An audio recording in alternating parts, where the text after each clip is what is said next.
Lockdown चल रहा है। आपको बता दें कि राजधानी रायपुर में भी कोरोना संक्रमण की लहर बहुत तेज़ी से फैल रही है। अस्पतालों में जगह नहीं मिल रहे हैं, लोगों को बेड नहीं मिल पा रहे हैं, एम्बुलेंस की कमी हो रही है, शमशान घाट में लोगों के शव पहुंचाने के लिए गाड़ियां नहीं मिल रही है। इस तरह की विकराल स्थिति है।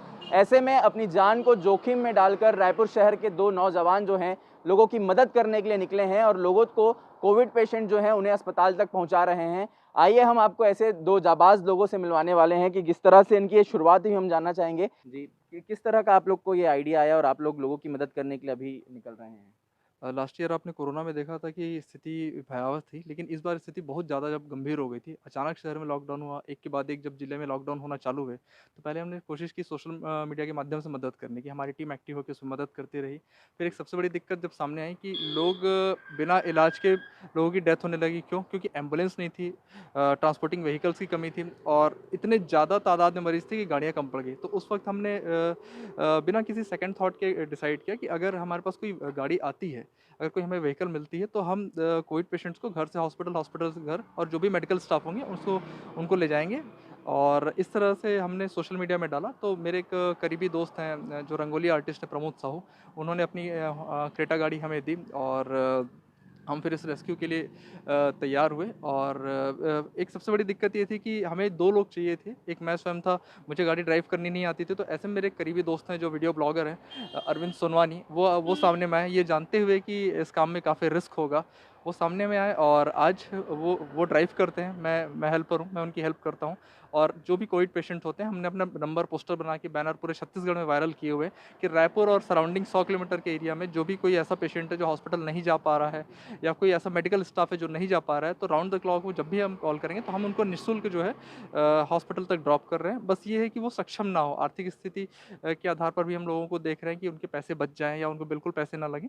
तो हम सुबह 9 बजे से लेकर के देर रात 2 बजे 3 बजे तक ये रेस्क्यू करते हैं। और लास्ट करीबन आज आज शानदार 5वां दिन है। 5 दिन में हमने करीबन 20 से 30 ऐसे पेशेंट्स हैं जिसमें प्रेग्नेंट महिला, छोटे-छोटे बच्चे, बुजुर्ग, उनको हॉस्पिटल से घर ड्रॉप किया है। यहाँ तक कि हमने 110 किलोमीटर से भी दूर जाके पेशेंट का, किडनी फेलियर पेशेंट का रेस्क्यू किया है। और ये देखना काफ़ी सुखद है कि पहले से कहीं ज़्यादा मात्रा में जो पेशेंट है वो रिकवर हो रहे हैं। नो डाउट बहुत मेहनत लग रही है, अभी भी स्टाफ और अभी भी लोग कम पड़ रहे हैं, गाड़ियाँ कम पड़ रही है। लेकिन लोगों के मन में जो डर है, मैं उनसे बस एक आपके चैनल के माध्यम से एक बात बोलना चाहूँगा कि वो इस डर को ख़त्म करें, क्योंकि जितने लोगों की डेथ हो रही है उससे कहीं ज़्यादा जो लोग हैं वो रिकवर करने वालों की है। एक और जो साथी हैं इनके, अरविंद जी, किस तरह से आप इनके साथ जुड़े और कैसे आप इनके साथ काम कर रहे हैं। दरअसल एक घटना हो गई थी कुछ दिन पहले। मेरे दोस्त की मम्मी का देहांत हो गया और देहांत इसलिए हुआ कि उनको सही समय पे एम्बुलेंस नहीं मिल पाया। तो ये चीज़ मेरे दिल पे रह गई थी और मेन मेन बात यह है कि वो पॉज़िटिव नहीं थे, कोविड की मरीज़ नहीं थी। तो बड़ा दुःख हुआ मेरे को। उसके बाद मैं कुछ दिन बाद भाई का स्टेटस देखा कि एक मतलब मदद चाहिए, एक गाड़ी है अपने पास, मदद करनी है लोगों की, मरीजों तक पहुंचना है जिनको सुविधाएं नहीं मिल पा रही, जो गरीब वर्ग हैं, जो महंगे एम्बुलेंस नहीं हायर कर पा रहे हैं। तो एक लॉकडाउन का दौर है, गाड़ियां बंद है, टैक्सी बंद है। तो इन सारी चीज़ों को देखते हुए फिर हम जुड़े और फिर ये काम चालू हो गया है, कर रहे तो हैं। देखा जाए तो आप भी निकल रहे हैं, तो परिवार में एक भय का भी माहौल होगा। आप निकलते हैं तो डर नहीं लगता आपको किस तरह से चीज़ों को लेकर? डर तो नहीं है क्योंकि पूरी एहतियातन पीपीई किट के साथ हम सुरक्षा बरत रहे हैं। और घर पे भी जाने से अलग एक सेपरेट रूम पे रह रहे हैं, घर वालों के साथ नहीं रह रहे हैं। खाना पीना कपड़ा सब सब अलग है अभी इस कोरोना में। जी, जी। इस जो काम कर रहे हैं अभी जाते हैं तो सब अलग रहता है। तो देखा जाए तो अभी तक आप लोगों ने कितने लोगों को रेस्क्यू कर लिया? क्या कैसा महसूस करते हैं जब लोगों को आप अस्पताल लेके जाते हैं? बहुत अच्छा महसूस करते हैं। लोगों को बहुत दूर से उनको हॉस्पिटल तक पहुंचा रहे हैं। मतलब अगर कोई भी पेशेंट कॉल कर दे तो जितना जल्दी हो सके हम उनके तक पहुंचने की कोशिश करते हैं और हॉस्पिटल तक पहुंचाने की कोशिश करते हैं। एक बार हम फिर से और बात करेंगे कि जिस तरह से देखा जाए तो एक, क्योंकि लोग घर में हैं, घर में बैठे हुए हैं, बहुत कम निकल रहे हैं। मेडिकल स्टाफ भी अगर देखा जाए तो कई जगहों की ऐसी सिचुएशन आ रही है जहाँ पर डॉक्टर भी नहीं पहुँच पा रहे मरीजों के इलाज करने, जो कि वो भी भय से देखा जाए तो ऐसी स्थिति बन रही है। तो आप लोग को डर नहीं लग रहा है इस बीच में आप काम कर रहे हैं तो? आपका सवाल जायज़ है, लेकिन मेरा ये कहना है कि हमें बचाने वाले जो मेडिकल वर्कर्स हैं, हॉस्पिटल के एक-एक स्टाफ हैं, वो इस बारे में नहीं सोच रहे हैं। अगर वो शायद सोचते तो आज हम ज़िंदा नहीं खड़े होते। तो जब वो नहीं सोच रहे हैं तो हम सोचने वाले कौन होते हैं?